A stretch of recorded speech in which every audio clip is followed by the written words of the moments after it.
we need to take you live to New York as our reporter, Mr. Jamie Weir, has got a very, very special guest with him. Jamie. Yeah, thank you very much, Will. Good afternoon from New York, where the dust is settling on an extraordinary Ryder Cup, and the man alongside me is breathing a little bit easier today than he was yesterday afternoon. Luke, at what stage yesterday did the mouth go completely dry and the legs feel like jelly? Yeah, it was just a wave of different emotions. You know, we got off to such a good start. We had, I think, 4 or 5 matches in the first 6, all blue. Yeah. And I was like, oh, this is going to be, you know, it could be over by 3 p.m.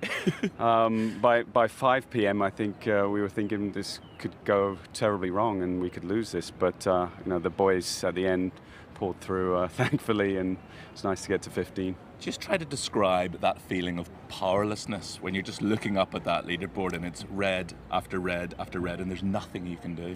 Yeah, it was just strange, you know, coming down 18. So many matches were so close. I'd never seen so many ties, you know, and then 1 down, 1 up. You know, it was just, there wasn't many blowouts. I think Sander was the 4 and 3 was the match that wasn't the closest. But you know, the US, you know, fair play to them. You know, they made some putts. Justin Thomas, you know, Cameron Young, you know, those are massive putts on 18. If those don't go in, they don't have any chance, and they made them. So hats off to those guys. Ultimately, you had got yourself in such a strong position because of a superb Friday and Saturday, and that comes down to meticulous planning and preparation. I know you're not one to blow your own trumpet, but you must be extremely proud of the job that you did to get this side in the best shape possible. Yeah, that was the goal coming into an away Ryder Cup in New York, was to close the gap. Three out of the last 4 weren't very close. We had a strong belief within our team, you know, and I think, you know, as a captain, the fact that we have gone over the last 2 Ryder Cups 13 and 3 in foursomes is something that I'm very proud of personally, because foursomes is a tricky format, and it really takes a lot of trust in your partner. So, you know, to do that was hugely gratifying for me. You know the question that's coming next. 2 more years. It started again at the presentation. Well, I'm never going to outrule it right now. I need time to process. Yeah. You know, like everything I do, you know, I go into detail about what the challenge is, what lies ahead. But yeah, I've obviously, you know, a lot of people thought I was crazy going second time around. You know, why not? Everything went well in Rome. Just walk away as a winner, and now I've obviously won home and away. That's pretty special. But what would prevent you from not doing it?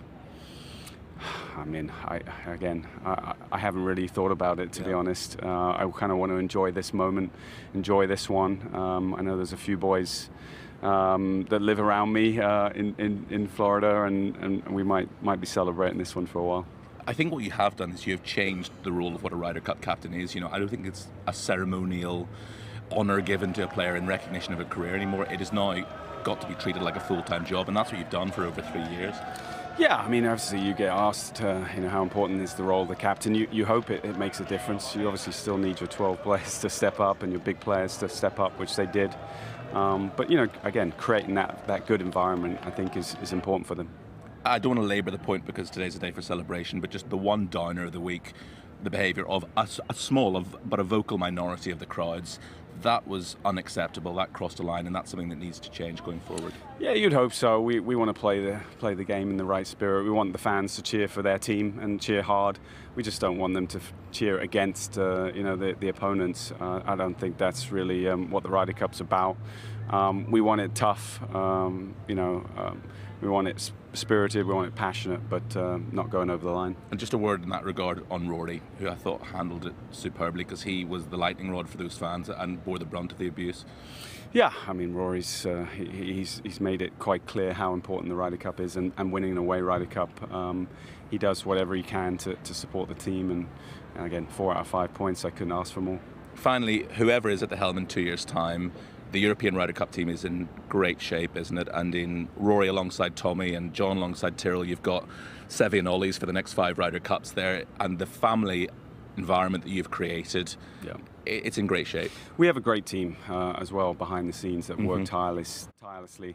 on all aspects, and you know, add that to kind of the values and the history and the reasons we play, the legacy we try to create. I think there's some strong motivators in there for us, and you know, every single one of those players understands how great a week it is and what a privilege it is to play in a Ryder Cup. Luke, congratulations, thank you.